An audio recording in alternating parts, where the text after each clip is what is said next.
থাইল্যান্ডের মানুষ কিভাবে শিয়াল, কুকুর, বিড়াল, পোকামাকড় খায় তা আজকে জানবো। এবং থাইল্যান্ডের পাতায়া অল্প পয়সা কিভাবে আবাসিক হোটেলে থাকা যায় এবং রেস্টুরেন্টে অল্প টাকা কিভাবে হালাল খাবার, বাংলা খাবার খাওয়া যায় এই বিষয়ে আজকে জানাবো। প্রাকৃতিক দৃশ্য, মনোরম পরিবেশ এবং বিনোদনমূলক একটি দেশ হচ্ছে যে থাইল্যান্ড। বাংলাদেশে একটা প্রবাদ আছে যে কলা বিক্রি হলো, রত দেখা হলো। তো আমার বেলা তাই যে আমার ট্রাভেল হিস্ট্রি পাসপোর্টে বাড়ি হলো এবং খুব সুন্দর একটি লোকেশনও দেখা হলো। এই যে আপনার থাইল্যান্ডের বিভিন্ন জায়গা এই ঘুরে দেখলাম। এখানে যে আমরা কিন্তু বন্ধুরা পাহাড়ের উপরে, এই যে আমার পিছনে আপনারা দেখতে পাচ্ছেন, এই যে এটা হচ্ছে পাতায়া বিচ। হ্যাঁ, এই যে পাতায়া বিচ এটা। আর এটা হচ্ছে যে আপনার এই যে দেখতেছেন, এটা হচ্ছে যে পাতায়া সিটি। খুব সুন্দর একটা সিটি, দেখেন ওই যে পাতায়া সিটি, চারো পাশে আপনার যে পাহাড়। আর এই যে আপনি এদিকে দেখেন, এদিকটা একটু আপনি দেখান ভাই, মিজান ভাই, এদিকটা দেখেন আপনার সুন্দর একটা বিচ, এই যে পাতায়া বিচ, যেখানে বিশ্বের অনেক টুরিস্ট এখানে আসে উপভোগ করে। এখানে কিন্তু অনেক কিছু অনেক কিছু পাওয়া যায়, সব ধরনের বিনোদন আপনি পাবেন এই Pattaya city, coral island, Phuket. হ্যাঁ, তো আমি আমার এই ভিডিওতে কিন্তু আপনার বিভিন্ন যে সুন্দর সুন্দর লোকেশনগুলো এগুলো আমি দেখিয়ে থাকি, দেখানোর চেষ্টা করি। যদি আপনাদের আমার এই চ্যানেল দেখে বিন্দুমাত্র ইনফরমেশন পেয়েছেন মনে হয়, ভালো লেগেছে, তাহলে আমার এই চ্যানেলটি সাবস্ক্রাইব করবেন, লাইক করবেন, রিয়াকশান দিবেন। আপনারা দেখতে পাচ্ছেন যে শিয়ালের মাংস এবং সাপের মাংস, সাপ যে আপনার যে ফ্রাই করেছে, সাপ, ব্যাঙ। আপনি যখন ব্যাংকক, পাতায়া বা থাইল্যান্ডে ঘুরতে যাবেন তখন কিন্তু হালাল খাবার দেখে খাবেন অবশ্যই। এই যে আপনারা দেখতে পাচ্ছেন যে কুকুরের মাথা এবং শিয়ালের মাথা, বিড়ালের মাথা আপনার মাংস তারা ঝুলিয়ে রাখছে। তো এই মাংসগুলাই তারা মূলত ওইখানকার স্থানীয় লোকজন তা বেশি খায়।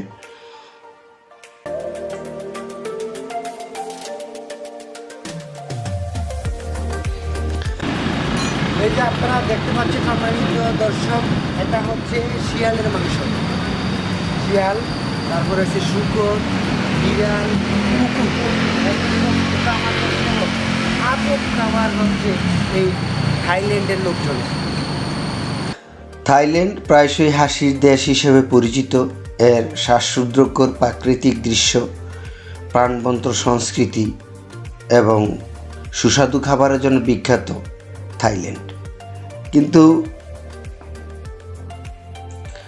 বিশ্বে যে আপনার ইসলামিক যে কান্ট্রিগুলো আছে, যে দেশগুলো আছে, সেই দেশগুলো মানুষের কিন্তু আপনার কুকুর, শিয়াল এবং বিড়ালের মাংস, সাপ, কুচিয়া, ব্যাঙ, ঝিঝি পোকা, এই সমস্ত খাবার এই মুসলমানরা খায় না বললেই চলে।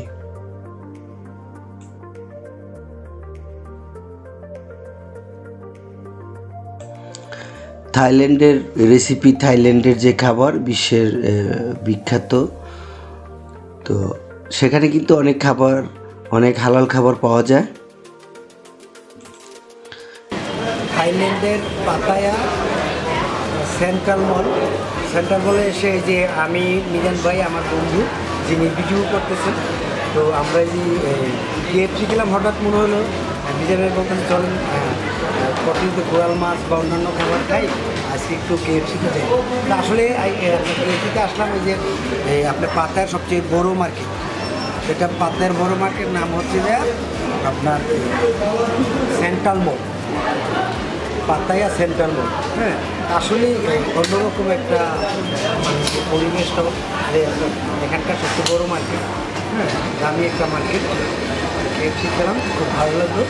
হ্যাঁ, আরও কেএফসির সাথে সাথে আরও অনেক কিছুই দেখি। হ্যাঁ, দেখা গান ধরুন মনে করুন যে কাপড়ের শর্ট মেয়েদের, ঠিক আছে, কী অবস্থা ভাই, আপনি বাস্তবে না দেখলে আসলে বুঝবেন না। হ্যাঁ, ও ফাইন ভাই, হেভি আবার আপনার কম দামে আপনার এই যে 200 টাকার KFC খুব মানে পাই।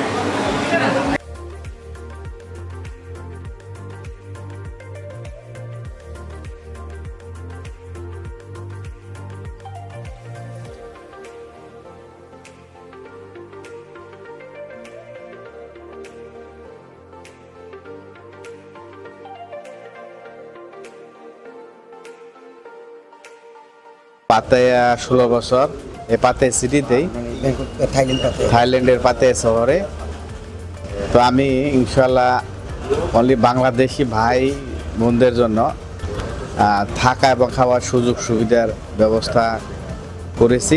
ইউনিয়নের বাংলাদেশিরা যারা টুরিস্ট আসে বা অন্যান্য কাজেও আসে যারা, আমার তাদের বাড়ি। কিভাবে হেল্প করতে পারবেন?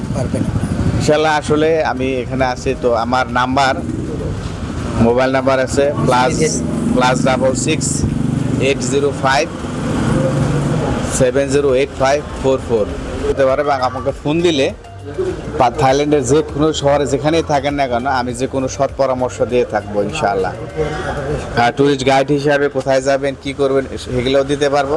এখানে থাকেন না থাকেন, খান না খান, যে কোনো পরামর্শের জন্য আমাকে ফোন দিতে পারেন। আর এমনি তো আপনি আমার এই গেস্ট হাউসে থাকা এবং খাওয়ার সুযোগ সুবিধা আছে, উপরে থাকা নিচে খাওয়া। আমার পাতেয়াতে নাম্বার 1 হালাল ফুড। এই যে হচ্ছে যে মোবাইল নাম্বার এখানে আছে। আপনার ব্যাংককে পাতায় যদি কখনো আসেন ট্যুর করার জন্য, যে কিভাবে আপনাদের এই ট্যুরটা মানে সফল হয় অল্প টাকায়, সেই বিষয়টাই আপনাদেরকে আমরা জানাবো।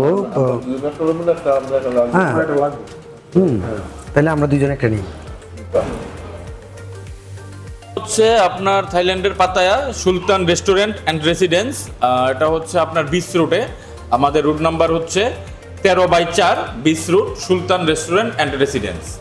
আপনারা যারা পাতায়া আসবেন, আপনারা আমার রেস্টুরেন্টে আসবেন, সুলতান রেস্টুরেন্ট অ্যান্ড রেসিডেন্স।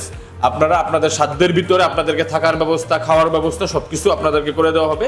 এখানে আপনারা 24 ঘন্টা আমার রেস্টুরেন্ট খোলা আছে, তারপর হচ্ছে থাকার সুব্যবস্থা আছে, এবং আপনাদেরকে সাধ্যমতো আপনাদেরকে থাকার ব্যবস্থা করে দিতে পারবো। এখানে আপনারা একদম দেশীয় স্বাদটা পাবেন। এখানে আমার এখানে 12 রকমের ভর্তা, ভাজি, ডাল, গরুর মাংস, মাছ সহ এভরিথিং সব কিছু পাবেন। সাথে আমাদের এখানে স্পেশাল ইন্ডিয়ান ফুড পাবেন, আরাবিয়ান ফুড পাবেন, authentic Thai food and sea food পাবেন। আচ্ছা, থ্যাংক ইউ ভাই, থ্যাংক ইউ। আপনারা যারা আসতে চাচ্ছেন তারা আমি নাম্বারটা বলে দিচ্ছি, এবং ভিডিওতে নাম্বারটা আপলোড করে দেওয়া হবে, লিখে দেওয়া হবে। আপনারা আমার সাথে যোগাযোগ করবেন। আমার হোয়াটসঅ্যাপ নাম্বার 01776807659। এই নাম্বারে হোয়াটসঅ্যাপে যোগাযোগ করবেন। আপনারা আসার আগে আপনাদেরকে ইনশাল্লাহ যতটুকু সম্ভব সম্পূর্ণ ধরনের সহযোগিতা করা হবে। আচ্ছা, থ্যাংক ইউ ভাই, থ্যাংক ইউ। আসসালামু আলাইকুম।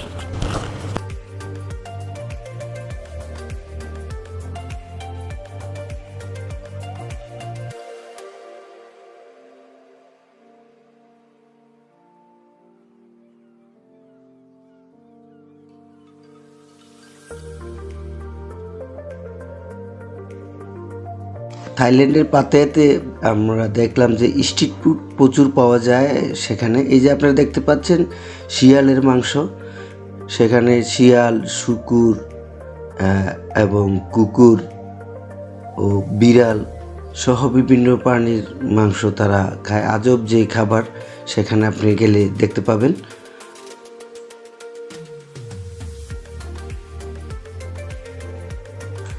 কি নেই সেখানে, এক আজব শহর। আপনি যা চাইবেন বিনোদনের জন্য সব কিছু আপনার হাতের মুঠোয় এবং অল্প টাকায়। শুধু আপনি সেই দেশের কৌশল জানতে হবে। এই যে আপনারা দেখতে পাচ্ছেন যে এই ব্যাঙের ফ্রাই করা ব্যাঙ ভাজা, এবং অনেকে মনে করেন যে ফ্রাই পোকামাকড়ের জন্য থাইল্যান্ড বিখ্যাত। তেলাপোকা, ঝিঝি পোকা, ঘাসফড়িং, রেশম পোকা, পিঁপড়ার ডিম এবং উই পোকা বিক্রির জন্য সেখানে বিখ্যাত হচ্ছে থাইল্যান্ড। এবং এগুলা কিন্তু বেশিরভাগ আপনার ইউরোপ এবং এই বিভিন্ন ধরনের লোকজন খায়, থাইল্যান্ডের লোক বেশি খায়। আমাদের এশিয়ার যে মুসলমানগুলো আছে বা বিশ্বের যে মুসলমান কান্ট্রিগুলো লোকজন আছে তারা কিন্তু এগুলা খায় না, পছন্দ করে না। সেখানে পিঁপড়া ডিমও বিখ্যাত। পিঁপড়া ডিমও তারা খুব সুন্দর করে ফ্রাই করে খায়।